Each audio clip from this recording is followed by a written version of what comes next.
Hi, good morning. I'm Dr. Michelle Petacola. Welcome to Share Your Brilliance Trainings. So this is my Monday morning training for you guys, especially for you, and I want to talk today about self-worth. As I said, I'm Dr. Michelle Petacola, founder of Secrets of Life and Death and Second Chance Secrets, helping motivational speakers to monetize their message and their business by creating high-end transformational programs that really have an impact. So by creating a high-end transformational program, you magnify your impact, you magnify your message, you have a bigger impact, bigger footstep in the world, and also you raise your income. Because you can charge more for high-end programs. And what I'm talking about charge more is we're talking about 5 figures. Now that can feel like a huge challenge.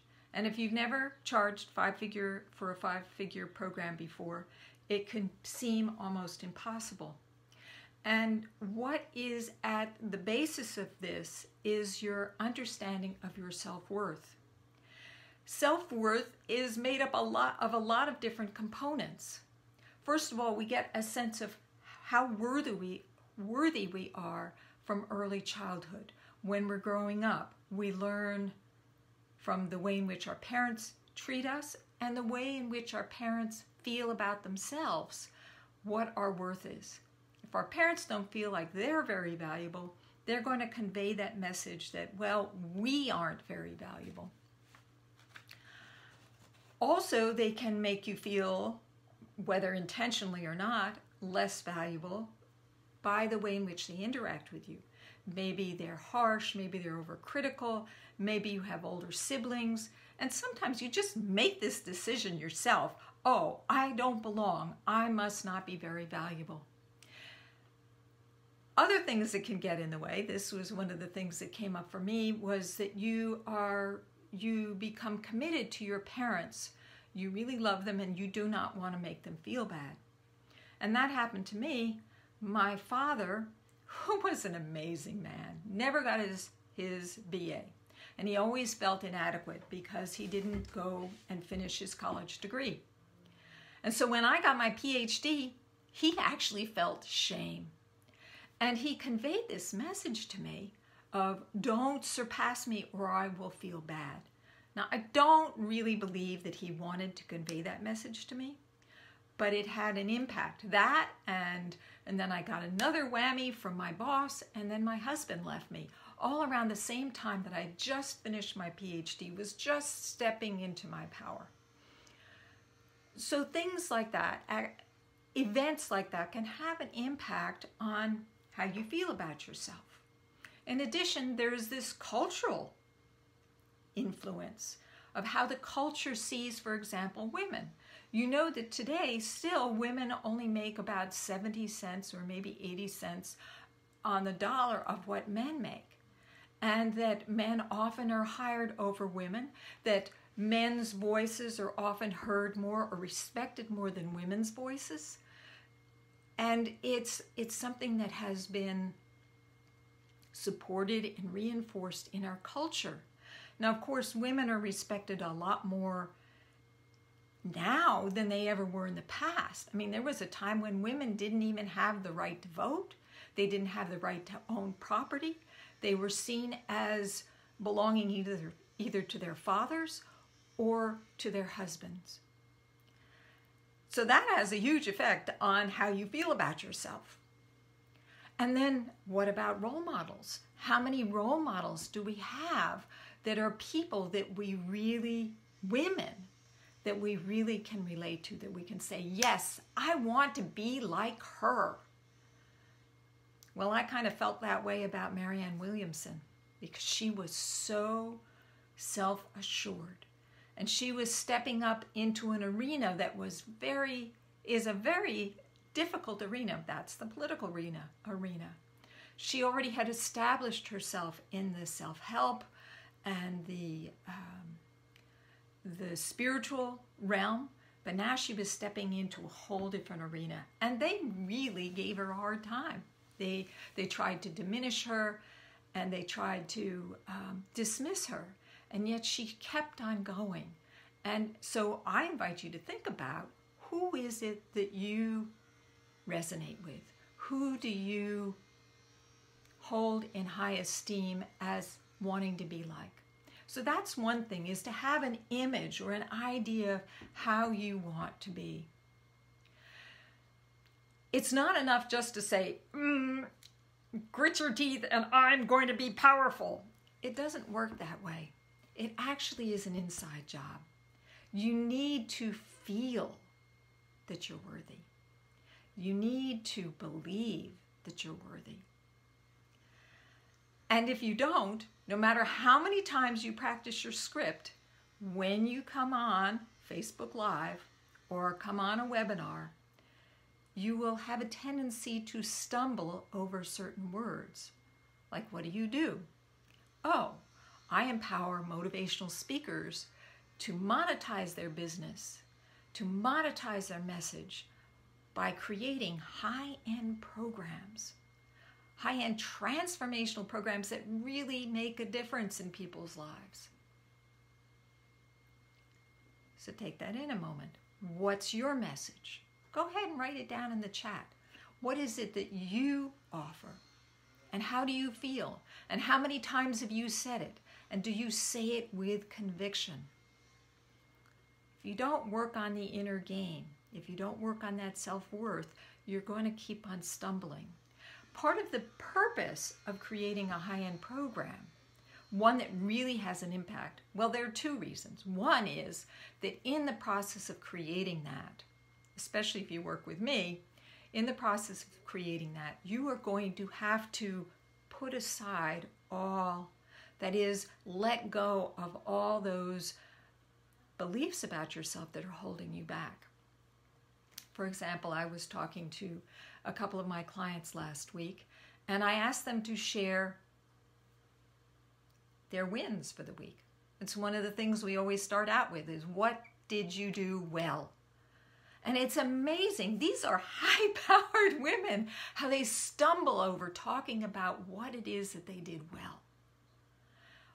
Part of it is training. Oh, we don't brag. We don't voice how well we're doing. And part of it is that they have gotten into a habit of talking about what's wrong with them. The journey to empowerment and self-worth is to start believing, is to start taking action that demonstrates how you feel about yourself. And yeah, you're going to get it wrong. You're going to mess up until you start taking that action. So developing a high-end program is part of taking that action, of feeling, yes, this is what I'm good at. This is what I believe in. This is how I am showing up in the world. And that makes a difference in the world. That makes a difference inside. And as you start to change inside, your voice outside starts to change. And one of the things that I talk to my speakers, my motivational speakers, about is how to show up authentically. I didn't realize how much I was hiding behind a mask, a persona, when I was speaking. I joined Toastmasters. I learned all the fancy movements and expressions and drama, but I was still hiding behind a mask. I was hiding behind my intelligence. I was hiding behind my drama. And still sometimes when I speak on Zoom and I'm away from the camera, somehow the physical distance makes me speak louder than I would rather speak. I want to speak more personally, more close, more face-to-face. That is the challenge, the new challenge of this online media, is how to not sound like a used car salesman, how not to sound like a performer, how not to sound like canned speaking, but to sound like you are who you really are. So you see, that's also part of self-worth, is you start to love yourself, as you start to accept who you are right now, right here, and you're good with that, the easier it becomes. But it has to be the internal change first. You cannot force it. If you force it, if you force your expression, then it will come out forced. People will hear it. Even if they don't recognize it, in their bodies, they will feel it. So another thing about self-worth that's really, really important, and that is, who are you surrounding yourself with? This is huge. If your friends are making less than you, or are making the same as you are, and you want to boost yourself, there's this sort of crab in a bucket syndrome that they will pull you back, that maybe they will make snide comments, or they will kind of express shock. Oh my God, you're charging that much? What, are you crazy? So part of your process of growth would be to surround yourself with people that are comfortable charging a higher price, that are comfortable standing in their power, so that it becomes more natural for you to do that. That's one of the reasons why you might want to work with a coach, a high-end coach, because her energy will boost your energy. It's really true. And I've seen it with my own clients, is that as soon as they started working with me, their income went up. They had more success because the vibration that I'm putting out conveys over video. It conveys over our interaction. You don't have to be face-to-face. Thank goodness, because in this lockdown, shelter in place, we can't see each other face-to-face.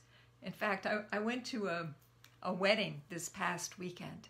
And yes, we wore the masks and we did the social distancing and everything. But it was strange to be with people, in the company of people. And there was a little bit of this residue of cautiousness. And is this real? Try it out. Go see some people. I mean, of course, be intelligent about it. But it changes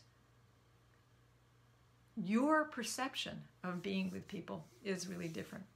Okay, so back to being with people who are high-end. It really does make a difference. When you hear people charging $50,000 and $100,000 for their programs, suddenly charging small five figures does not seem like such a big deal anymore. In fact, it just starts to flow off your tongue with ease. So let's see, what did I say? It's an inside job. You have to work on yourself first. That part of working on yourself is taking action that pushes you outside your comfort zone. That you want to surround yourself with people who are going to support you in this endeavor, because otherwise, crabs in the bucket. They'll start pulling you back down, grabbing your legs, pulling you back down. So you need to upgrade the people in your community. You may actually need to do some emotional healing too, which is one of the things that I offer in my program, Second Chance Certification. Not only do you develop a high-end program, but in the process you work on your own issues as you discover exactly what your gifts are and clarify them and structure them so that other people can utilize your genius so that they can also improve. And in that process, you go through a transformation. Well, that's what entrepreneurship is all about. That's what having your own business is about, is stepping into your power, is developing and growing. And guess what? It doesn't ever stop. It's an endless game of evolution. I shouldn't say game, an endless journey of evolution. And that's good, because you don't want to get stuck. You don't want to get stale. You want to always be excited and learning and growing.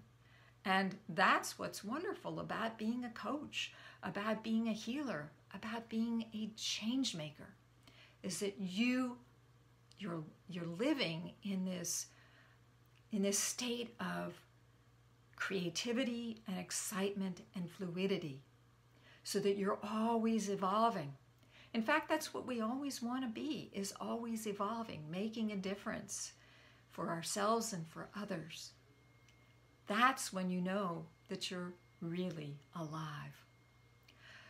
That's all I have to share today. Check in on your self-worth. If you want to have a conversation with me, check out my website, Second Chance Secrets. Take a look at the high-end offer, the Second Chance certification, and if and when you're ready, book a call with me and let's have a conversation. You have an awesome Monday. Here in San Francisco, it is gorgeous. We didn't even have any fog this morning. It was just beautiful sunshine from the get-go, and the air is clear. I am so grateful. I hope your day is starting out great. Have a fabulous week. Be brilliant, and bye.